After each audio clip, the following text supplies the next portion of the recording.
The appointment of the apostles. The passage, Jesus called his 12 disciples and gave them power to cast out unclean spirits and to heal every kind of sickness.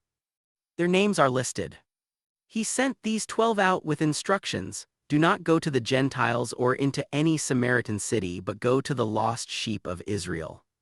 As you go, preach that the kingdom of heaven is near. Heal the sick, cleanse lepers, raise the dead, cast out devils. You received freely, so give freely. Carry no gold, silver, or brass, no bag, no second coat, no shoes, no staff. The workman deserves his food. When you enter a city or house, find who is worthy and stay there. Salute the house. If it is worthy, let your peace rest on it, and if not, let your peace return to you. If anyone will not receive you or hear you, shake the dust off your feet as you leave. This passage differs in a few details from the matching accounts in Mark and Luke. Both of them separate the calling of the apostles from their being sent to work. Our Lord's commands are far more detailed in Matthew chapter 10 than in Mark chapter 6 or Luke chapter 9, and Luke assigns some of them instead to the 70 disciples. But the words I have quoted, except those about the Gentiles and Samaritans, appear in all three.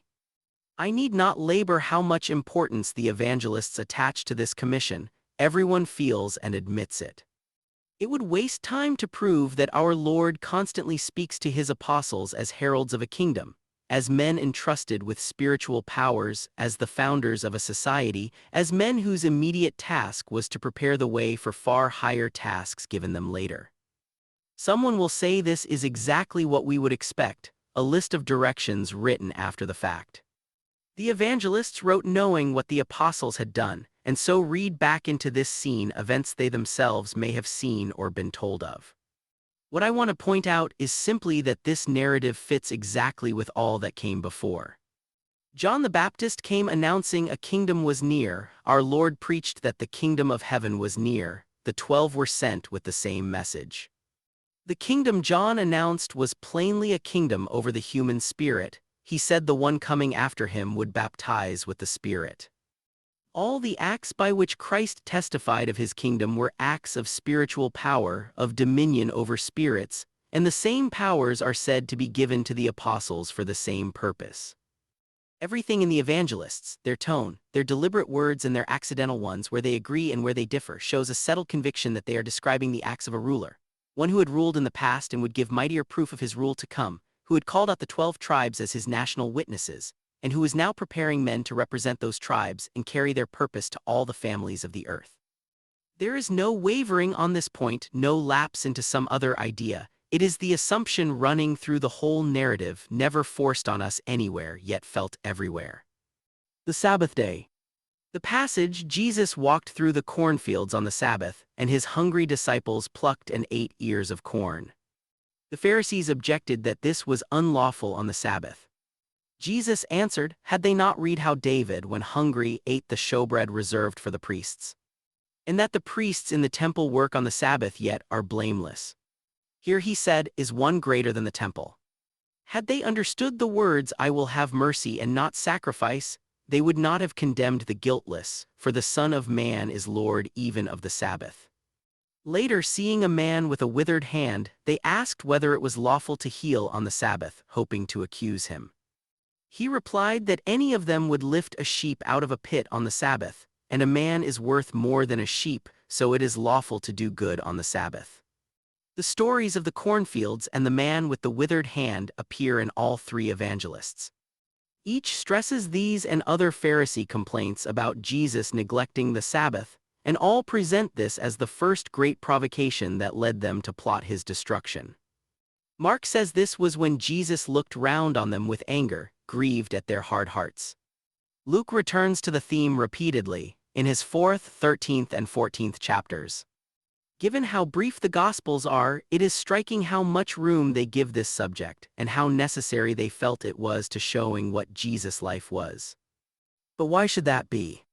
The Sabbath was one of the most memorable Jewish institutions. If the Pharisees observed it to extravagant excess, we might have expected a great teacher to warn also of the opposite danger, the laxity the Sadducees were probably prone to. This was not a mere tradition of the elders but a positive commandment, like honoring father and mother. Yet the whole weight of Jesus' example and authority seems thrown onto the side of permission and toleration, the side we would think already heaviest. The Son of Man, says Matthew, is Lord also of the Sabbath day. The Sabbath was made for man, says Mark, not man for the Sabbath, therefore the Son of Man is Lord of the Sabbath. Luke repeats these last words, tying them directly to David eating the showbread. Here the evangelists themselves explain why they weigh these dialogues so heavily. He who had instituted the Sabbath and to whom it had borne witness had come to claim his own dominion over it and to declare what he had meant by it.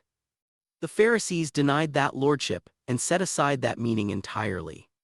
Their fault was not an error of excess but a fatal contradiction of the whole nature of this commandment and of every commandment. They had no sense that the Sabbath was made for man, so how could they feel the force of "Thou shalt rest, and thy manservant and thy maidservant and the stranger that is within thy gates"? The Pharisee cared nothing for the servant or the stranger. He cared only for the day itself, stripped bare of all its life, and to it the servant and the stranger were to be sacrificed. How then could such men see the Son of Man, who came as King and deliverer of servants and strangers, as Lord of this day? How could they welcome a person come with such a purpose, when their whole spirit was fixed on the husk of the institution?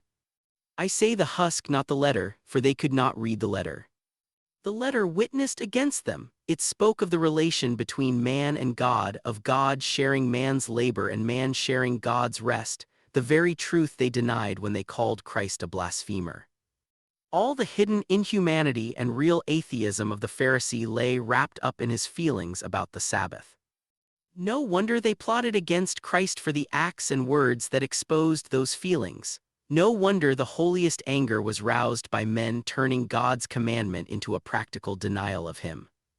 But all this profound morality, this assertion of the very principle the Pharisees were undermining, becomes meaningless if the Gospels are not what they claim to be. Throughout the history of a Son of God and a King of men,